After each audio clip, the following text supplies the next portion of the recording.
answer the questions in the order that they come. So, question number one, um,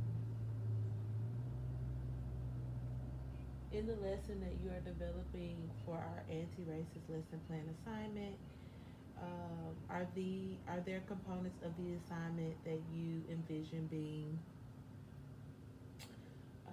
a better learning experience as synchronous or asynchronous, or a blend of both?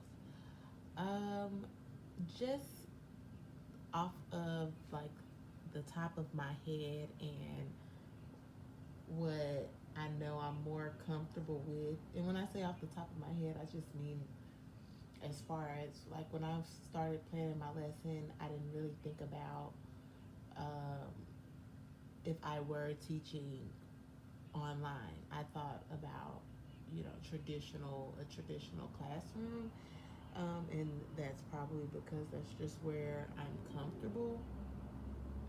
So my lesson will likely be synchronous, um, and that's I'm gonna stick there because that's where I'm comfortable for now. Question number two: do you think asynchronous experiences can provide meaningful engagement in SJE, or is face-to-face learning necessary factor?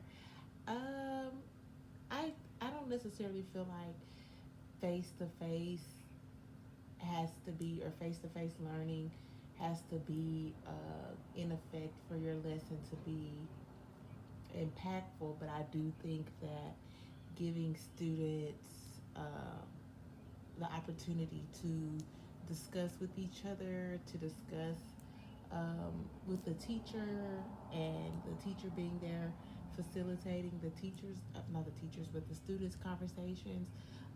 I do feel like in any classroom that is, in any lesson that is impactful, and that is where most of the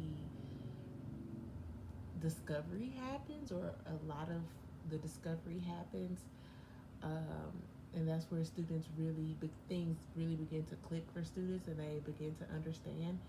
So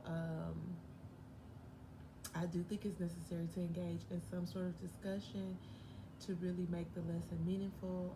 This does not have to happen face to face, but it does need to happen to optimize connecting and learning. So I mean, that could be through a discussion post where students don't even really have to um,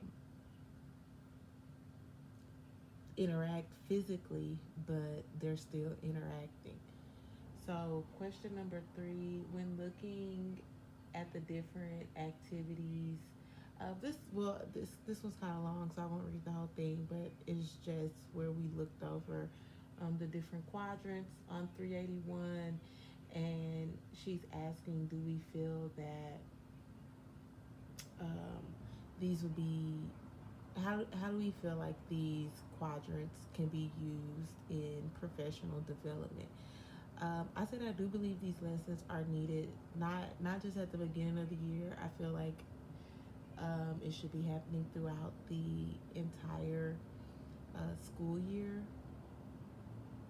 and for all members of the campus community. So not just the teachers, but administrators, um, paraprofessionals,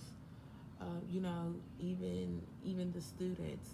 So I do feel like these types of lessons would benefit if every member of the community, of the campus community, participates. I don't believe it will be met. It'll go down easy, or be met without any backlash. But I feel like backlash is a good thing because it helps weed out those individuals who need these types of lessons um, the most, or who these lessons will definitely. Well, I won't say who they'll benefit the most, but who definitely have the most to learn when it comes to social justice. So number four is our art making activity. My piece is on the device that I'm using to record, so I can't necessarily um, show it right now. But um, basically, well, you'll see it. I'll post it. Thanks.